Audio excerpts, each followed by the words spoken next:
कच्चा चिट्ठा में आज बात उस खबर से शुरू करेंगे जिसने पुतिन को गाजा में जंग के लिए आखिरकार मजबूर कर दिया। अगर अगले 24 घंटे में इजरायली सेना ने गाजा पट्टी पर भीषण हमला किया तो फिर रूस बहुत बड़ी जंग शुरू कर सकता है, इसमें कोई शक नहीं। पश्चिम एशिया की मीडिया के मुताबिक व्लादिमीर पुतिन ने नेतन्याहू को दो टूक कह दिया कि अब रूस गाजा और सीरिया पर और हमले किसी भी कीमत पर बर्दाश्त नहीं करेगा।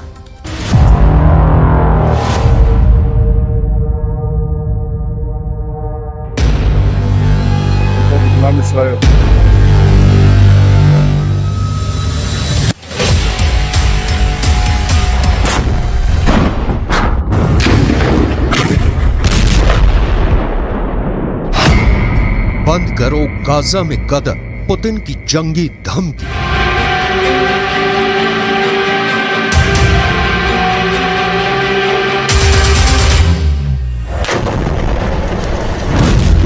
गाजा युद्ध में लगभग 15,000 मौतें होने के बाद इजराइल के प्रधानमंत्री नेतन्याहू भयानक खून खराबा करने पर उतारू हैं। हालात ये हो गए हैं कि पिछले 12 घंटे के अंदर इजरायली सेना ने उत्तरी गाजा में कई जगहों पर सीज फायर को तोड़ते हुए हमास के ठिकानों पर मिसाइलों और ड्रोन से सीधा हमला किया है। लेकिन इस बीच एक खबर रूस से निकल कर आई है जिसने पूरी दुनिया को सन्न करके रख दिया है। 71 साल के रूसी राष्ट्रपति व्लादिमीर पुतिन ने साफ चेतावनी दी है कि अगर गाजा में खूनी गदर नहीं रुका तो फिर गाजा से लेकर सीरिया तक इजरायली सेना पर भयंकर हमले शुरू हो जाएंगे। नेतन्याहू को चेतावनी देते हुए पुतिन ने जो कहा है उसने अमेरिका समेत तमाम पश्चिमी देशों को गहरे संकट में डाल दिया है। जरा देखिए पुतिन ने ऐसा क्या कह दिया है कि अब गाजा युद्ध इजरायली सेना के लिए गले की हड्डी बनता जा रहा है। गाजा से सीरिया तक रूस का बदला शुरू।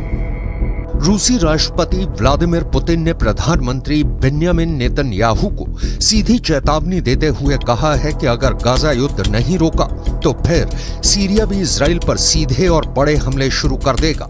पुतिन ने हमास और इजराइल के बीच संघर्ष विराम पर बोलते हुए साफ कहा है कि इजराइल जिस तरह से सीज फायर की आड़ में गाजा से लेकर सीरिया तक हमले कर रहा है उसकी वजह से अब फिलिस्तीन इजरायली संघर्ष तीव्र वृद्धि की ओर बढ़ चुका है।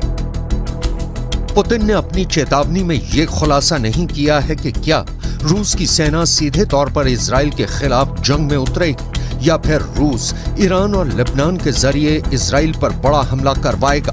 खबर यह भी है कि सीरिया में मौजूद रूसी सैन्य अड्डों पर इजराइल के खिलाफ युद्ध की तैयारी पूरी कर ली गई है। हम आपको बता दें कि पुतिन ने इजराइल से साफ कह दिया है कि अब गाजा में मासूम फिलिस्तीनियों की मौत का तमाशा रूस नहीं देखेगा। दावा किया जा रहा है कि मॉस्को ने ईरान, सीरिया और लेबनान को बड़ी जंग के लिए तैयार रहने को कह दिया है।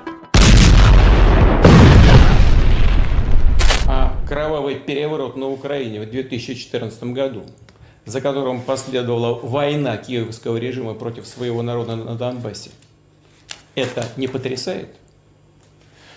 А истребление гражданского населения в Палестине, в секторе Газа сегодня, не потрясает?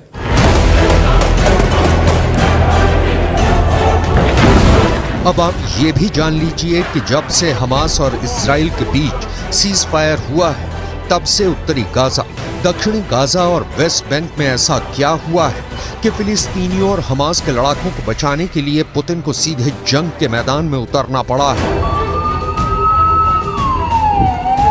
मिडिल ईस्ट और रूसी मीडिया के दावों के मुताबिक इजराइल ने पिछले 36 घंटे में हमास के एक बहुत बड़े कमांडर को सीज फायर के दौरान ही जबरदस्त हमले में मार डाला है। अब सवाल उठता है कि जब सीज फायर है तो फिर इजराइल डंके की चोट पर हमास के टॉप कमांडर या कहें लीडरशिप से जुड़े नेताओं को क्यों मार रहा है।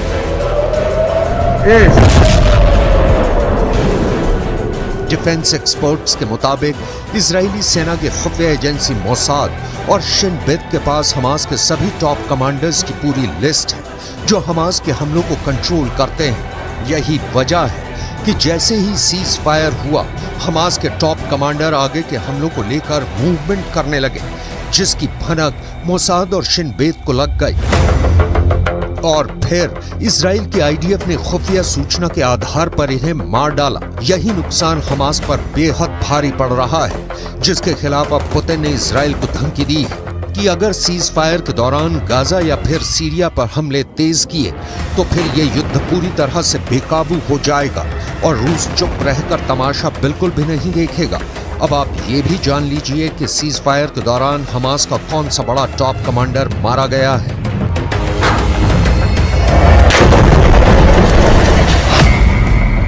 हमास के 2 टॉप कमांडर्स को इजरायली सेना ने इस तरह से मारा है कि यही नहीं पता चल पाया कि उन्हें सीज फायर के दौरान मारा गया या फिर पहले मारा गया।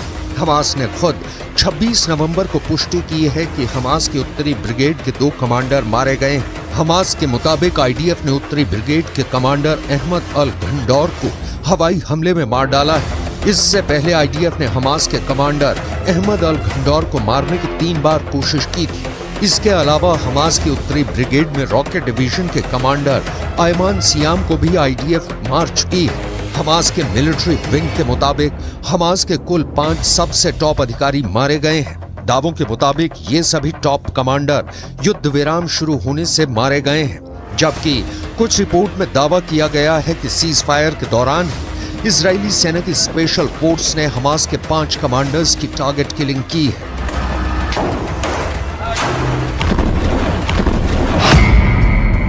सीज फायर तोड़ा तो तोड़ देंगे इजराइल। हमास के 70 से ज्यादा कमांडर्स मारे जा चुके हैं, जिनमें से 15 बेहद माहिर और दिग्गज कमांडर्स थे। लेकिन जिस तरह से सीज फायर की आड़ में इजरायली सेना ने गाजा में गदर मचाया है, उसे लेकर पुतिन बेहद एक्टिव है। ईरान के राष्ट्रपति रईसी से पुतिन की नजदीकियों ने इजराइल के खिलाफ नई मुसीबत खड़ी कर दी है, तो वहीं सीरिया के प्रमुख असद से पुतिन की पुरानी और गहरी दोस्ती ने इजराइल को गाजा से लेकर सीरिया तक मुसीबत में डाल दिया है। सीरियाई राज्य समाचार एजेंसी के दावों के मुताबिक पिछले 18 घंटे में दक्षिण पश्चिम सीरिया में इजरायली हवाई हमलों में सीरिया के सैन्य ठिकानों को भारी नुकसान हुआ है। दावों के मुताबिक सीरिया में हुई इजरायली हमले में उसके 8 सैनिक मारे गए हैं, जबकि 7 घायल हुए हैं। सीरिया में इजराइल का हवाई हमला सीरिया के दक्षिण पश्चिमी शहर दारा के पास सैन्य ठिकानों पर हुआ है, जिसे लेकर पुतिन बुरी तरह से बौखला गए हैं। इसलिए उन्होंने इजराइल को सीधी धमकी दी है कि अगर गाजा और सीरिया में इजरायली हमले इसी तरह से दोबारा हुए तो जंग बहुत भयानक हो जाएगी। אני מבקר פה עכשיו ביחידה של אמ"ן, היא עושה עבודת קודש, חושפת הרבה מאוד, ומה שאנחנו רואים זה דבר מדהים. אנחנו רואים בעצם שהתושבים, האזרחים בעזה למעלה, מגנים על כל הטרוריסטים למטה. הם בנו עיר תת-קרקעית להגן על עצמם, והם מקריבים את האזרחים למעלה. זה בדיוק הפוך מצבא הגנה לישראל. צבא הגנה לישראל זה חיילים שמגנים על אזרחים, פה זה אזרחים שמגנים על... इधर हमास के द्वारा बंधकों की रिहाई के दौरान एक बड़ी हैरान करने वाली खबर सामने आ रही है। रूस को अपना सबसे वफादार दोस्त मानने वाले हमास ने रूसी बंधकों को लेकर ऐसा ऐलान कर दिया है जिसने पुतिन के कद को दुनिया भर में काफी ऊंचा कर दिया है।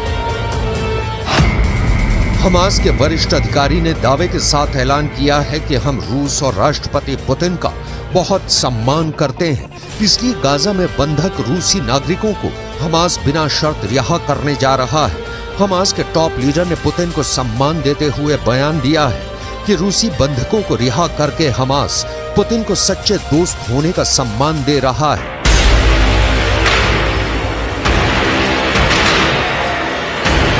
इधर कतर, मिस्र और अमेरिका ने मिलकर इजराइल और हमास के बीच सीज फायर तो करा दिया, लेकिन दिक्कत यह है कि नेतन्याहू और इजराइल के कमांडरों ने साफ कह दिया है कि सीज फायर ना तो इजराइल के बदले को रोक पाएगा और ना ही इजरायली हमलों को हम हमास का पूरी दुनिया से खात्मा कर देंगे। इधर कुछ मिडिल ईस्ट की मीडिया ने दावा करना शुरू कर दिया है कि गाजा पट्टी में 20,000 से ज्यादा लोग मारे गए हैं, जिनकी संख्या 1967 में इजराइल अरब युद्ध में मारे गए लोगों से कहीं ज्यादा है।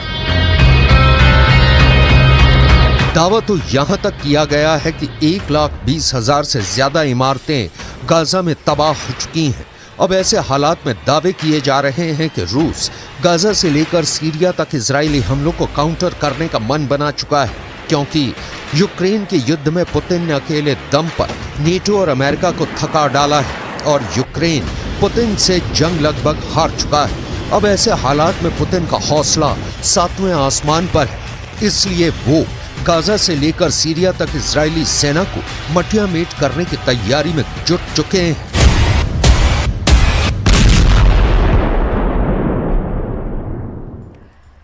गाजा की आग अमेरिका तक पहुंच गई है और अब अमेरिका में 40 करोड़ बंदूक बड़ा खतरा बन गई।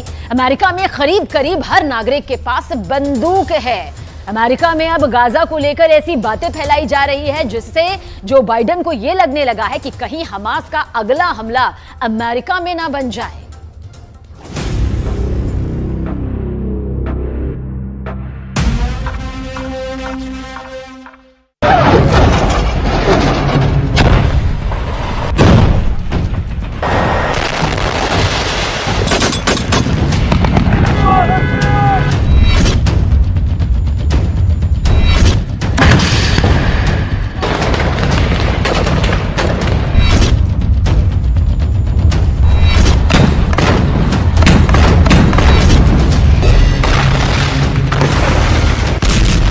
गाजा पट्टी के अंदर अब तक 4 करोड़ किलोग्राम बम बरसाए जा चुके हैं।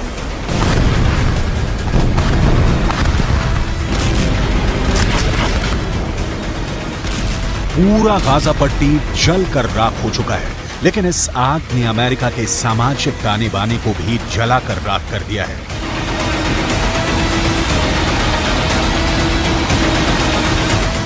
सात अक्टूबर के बाद, यानी जब हमास ने इजरायल पर आतंकवादी हमला किया, उसके बाद से लगातार अमेरिका के अंदर ऐसी खूनी वारदातें हो रही हैं जिसमें शिकार कभी यहूदी हो रही हैं तो कभी फिलिस्तीन।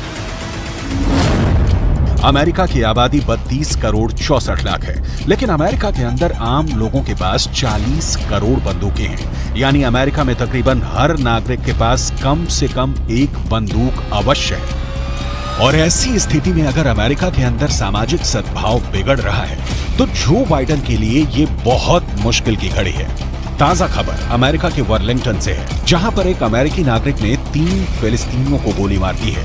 इस घटना ने एक बार फिर अमेरिका में फिलिस्तीन बनाम गैर फिलिस्तीन तनाव को भड़का दिया है।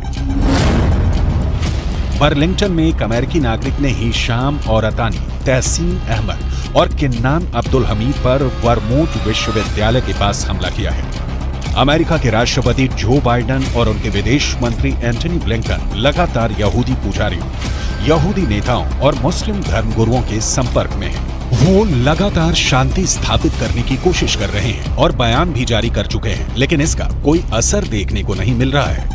अमेरिका में किस तरह फिलिस्तीनियों को गोलियों की बौछार का सामना करना पड़ा है, आपको आगे बताने वाले हैं। लेकिन सबसे पहले आपको अमेरिका के हालिया घटनाओं का पूरा विवरण देते हैं, जिससे ये साफ हो जाता है कि अमेरिका भी अब गाजा की आंच से बच नहीं पा रहा है।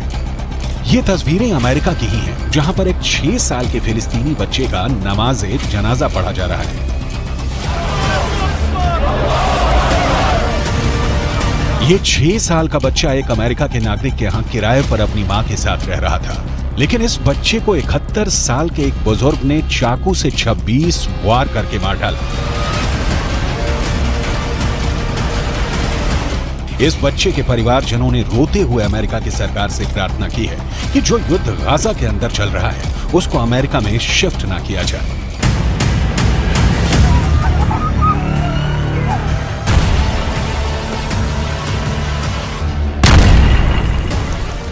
I just want to tell the whole world that we live in a country called the USA. We're not in war. And we're not bringing war here too. What happened that day for a gentleman that he loved that kid to start with. He used to bring him toys.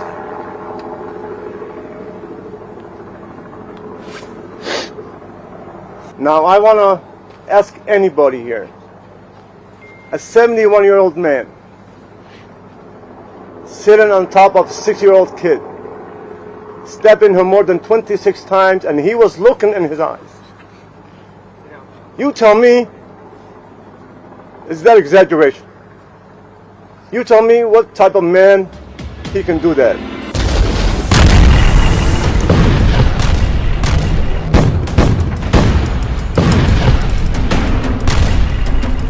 इस तरह के वाद विवाद का बहुत बुरा असर इस वक्त अमेरिका के ऊपर पड़ रहा है। अमेरिका में लगातार सांप्रदायिक हिंसा के मामले बढ़ रहे हैं, खासकर यहूदियों और मुसलमानों के बीच टकराव बढ़ रहा है। अमेरिका के डेट्रॉयट में सिनेगॉग चलाने वाली एक यहूदी महिला नेता की चाकू मारकर बेरहमी से हत्या की गई। इतना ही नहीं, अमेरिका के न्यूयॉर्क से भी विचलित करने वाली तस्वीरें आई हैं। यहाँ एक विश्वविद्यालय की लाइब्रेरी के अंदर यहूदी बच्चे छुपे हुए थे और बाहर फिलिस्तीन के समर्थक नारेबाजी कर रहे थे।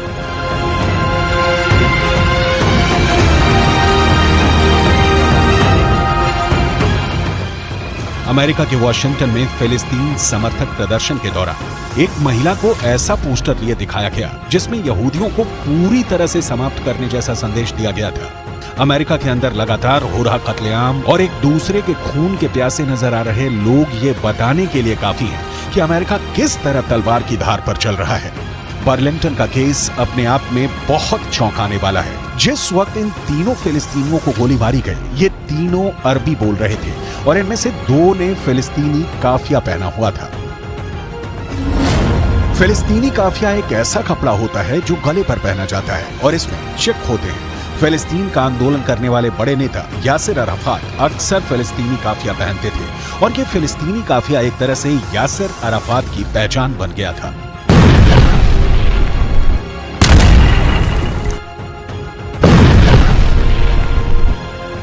एक ब्रिटिश एक्टर और प्रेजेंटर इस्लाह अब्दुल रहमान फिलिस्तीन के लोगों के लिए सहानुभूति व्यक्त करने के लिए फिलिस्तीनी काफिया पहना था। ठीक ऐसा ही काफिया 2 फिलिस्तीनियों ने भी पहना हुआ था जिन पर गोलियां चली हैं। इसका मतलब साफ है कि गोली मारने वाले शख्स अमेरिका के नागरिक जेसन जे ईटन ने ये जानते हुए इन्हें गोली मारी कि ये फिलिस्तीन लिस्ट एनी मूल के नागरिक हैं। We have a lot more to do, however. Even with this arrest, we are still working. There is more investigation to be done, and that includes trying to determine motive. We still do not know as much as we want to know. But I would urge the public and you in the media to avoid making conclusions based on statements from people who know even less than we currently do. We are working hard to find out this information, and we are nowhere near the end of this investigation. Jason J Eaton को गिरफ्तार कर लिया गया है और उन पर case चलाया जा रहा है। अमेरिका की पुलिस लगातार जेसन जो ईटन के बैकग्राउंड को तलाश रही है। करीब 50 साल का जेसन एक किसान है और मुख्य तौर पर उसका पेशा खेतीबाड़ी है, लेकिन वो सोशल मीडिया पर भी एक्टिव है और वो फिलिस्तीन का समर्थन करने वाले अमेरिका के नेताओं के खिलाफ कई टिप्पणियां कर चुका है। अहम बात यह भी है कि जहां पर जेसन ने 3 फिलिस्तीनियों को गोली मारी है, वो जगह उसके अपार्टमेंट के पास ही है।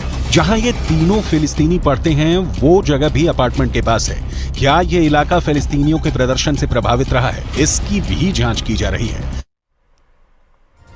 हमास के कमांडर याह्या सिनवार ने इजरायल को फिर से डरा दिया है। सिनवार ने इजरायल की भाषा में ऐसी बात कह दी कि बेन्यामिन नेतन्याहू बहुत टेंशन में है। दरअसल बंधकों की रिहाई के बाद अब कहा जा रहा है कि हमास ने इजरायल के सिर्फ 60 बंधक ही नहीं छोड़े, बल्कि इजरायल को 60 बार हरा भी दिया है।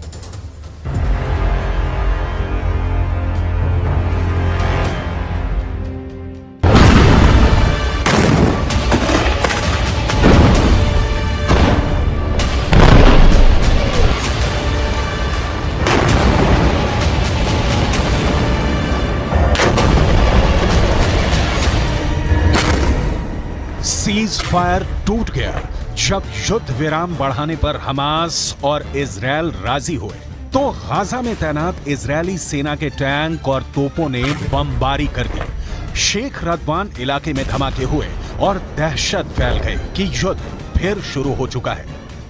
इजरायल फिर टनों टन बम गाजा पर गिराएगा, फिर इमारतें ढहती जाएंगी और हजारों लाशों को मलबे से निकालने का काम फिर शुरू हो जाएगा, जिसमें बच्चे होंगे, महिलाएं होंगी, बुजुर्ग भी होंगे, क्योंकि नेतन्याहू तो पहले ही कह चुके हैं कि जब तक हमास बाकी है, युद्ध बाकी है और गाजा की तबाही जारी रहेगी।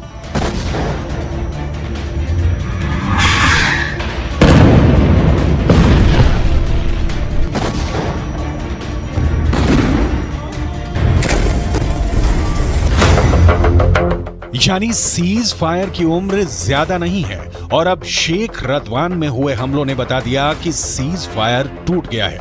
युद्ध फिर शुरू होगा और हमास इस बार बिल्कुल नहीं बचेगा। लेकिन हमास को इसका डर नहीं, हमास के कमांडर को इसकी फिक्र नहीं, क्योंकि इजराइल की मीडिया में जो खबरें छाई हैं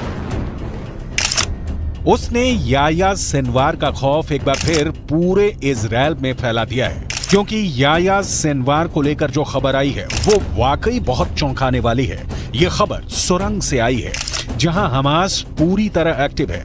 ये खबर हमास के बंधकों ने बताई है, वो बंधक जिनको हमास ने रिहा किया है। और ये खबर नेतन्याहू के लिए बहुत बड़ा सिरदर्द बन चुकी है। हमास के कब्जे से रिहा हुए एक बंधक ने बताया कि जब गाजा में वो एक सुरंग में कैद करके रखे गए थे, तब एक दिन अचानक सुरंग का दरवाजा खुला और उनके सामने एक व्यक्ति था जो याह्या सिनवार बताया जा रहा है। वो व्यक्ति इजराइल में बोली जाने वाली हिब्रू भाषा में बात करने लगा और उसने कहा कि तुम सब यहाँ हमास के कब्जे में महफूज हो, तुम लोगों को डरने की कोई जरूरत नहीं, तुम्हें कोई नुकसान नहीं होने दिया जाएगा। उसकी हिब्रू भाषा बोलने का लहजा बिल्कुल एक इजरायली व्यक्ति की तरह था। शुरू में उन्हें लगा कि इजराइल का कोई शख्स उनसे बात कर रहा है, लेकिन फिर एहसास हुआ कि यह हमास का कमांडर याह्या सिनवार ही है। המכונה הצה"לית עובדת במלוא העוצמה. יחיא סינואר מתחבא בבונקר שלו ונותן למפקדי השדה שלו, הטרוריסטים, למות בשטח. אצלנו המפקדים הולכים בראש הכוח, מובילים קדימה, מביאים להישגים ומנהיגים את הכוחות. याह्या सिनवार अब इजराइल के सिर पर चढ़ गया है। इसमें कोई शक नहीं कि गाजा की गलियों में जो युद्ध अब तक हुआ है उस पर याह्या सिनवार की छाप पड़ी हुई है। हमास का एक एक हमला याह्या सिनवार की सरपरस्ती में हो रहा है। ये बात इजराइल की फौज बहुत अच्छी तरह जानती है। नेतन्याहू ने गाजा पहुंचकर पहले ही बता दिया है कि चाहे सीज फायर रहेगा या फिर नहीं, इसका हमास को खत्म करने के उनके एजेंडे पर कोई फर्क नहीं पड़ेगा। वो पहले ही बता चुके हैं कि इजराइल पर हमला करने वालों को वो चुन चुन कर मारेंगे, हमास को जड़ से खत्म कर देंगे। פצועה עם הלוחמים הגיבורים שלנו. אנחנו עושים כל מאמץ להחזיר את חטופינו ובסופו של דבר נחזיר את כולם. יש לנו 3 יעדים במלחמה הזאת. לחסל את החמאס, להחזיר את כל חטופינו ולהבטיח שעזה לא תחזור להיות איום למדינת ישראל. ואני פה להגיד לחברים כאן, ללוחמים כאן, שאומרים לי את אותם הדברים, ואני חוזר ואומר את זה לכם אזרחי ישראל. אנחנו ממשיכים עד הסוף, עד הניצחון. שום דבר לא יעצור אותנו.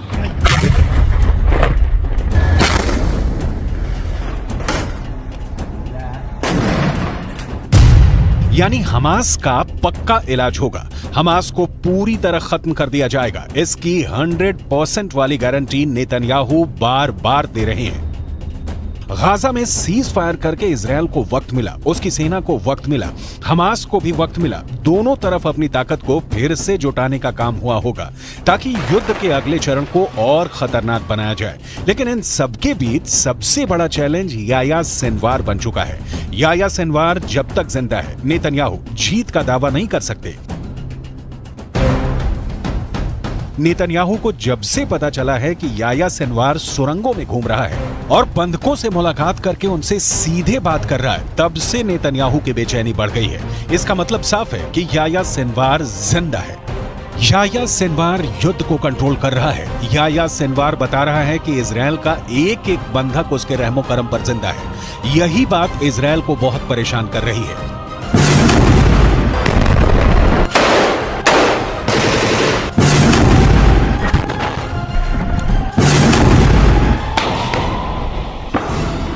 याह्या सिनवार के ऑर्डर पर हमास कुछ भी कर गुजरने को तैयार है। सिनवार की बहुत ही खास स्ट्रेटजी है जिसके आगे अभी तक इजरायल नाकाम ही साबित हुआ है।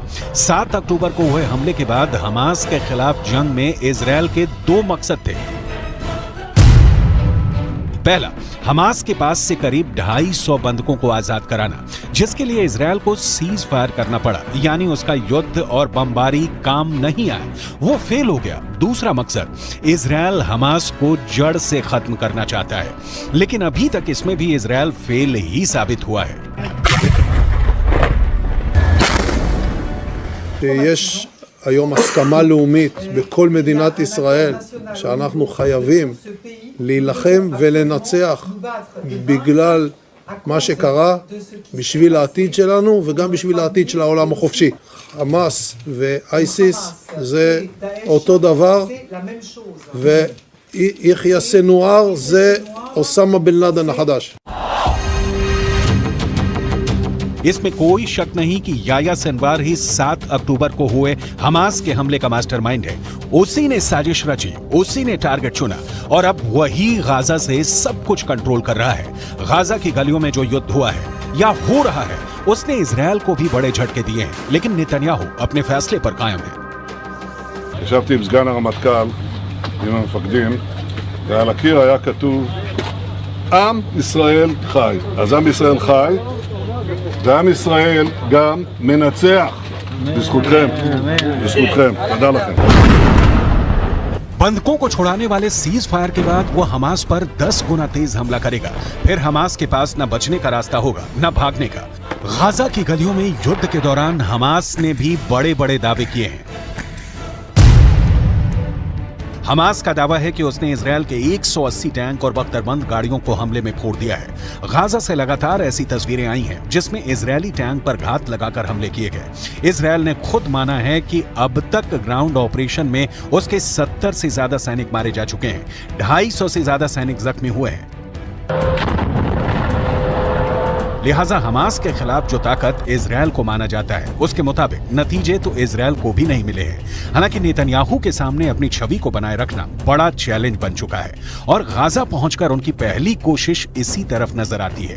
सीज फायर हमेशा के लिए नहीं हुआ है और आगे की लड़ाई जैसी भी होगी, उसे लेकर इजरायल के ऊपर बंधकों वाला प्रेशर पहले के मुकाबले काफी कम होगा, क्योंकि बहुत से बंधक, खासकर बच्चों और महिलाओं को हमास आजाद कर चुका है।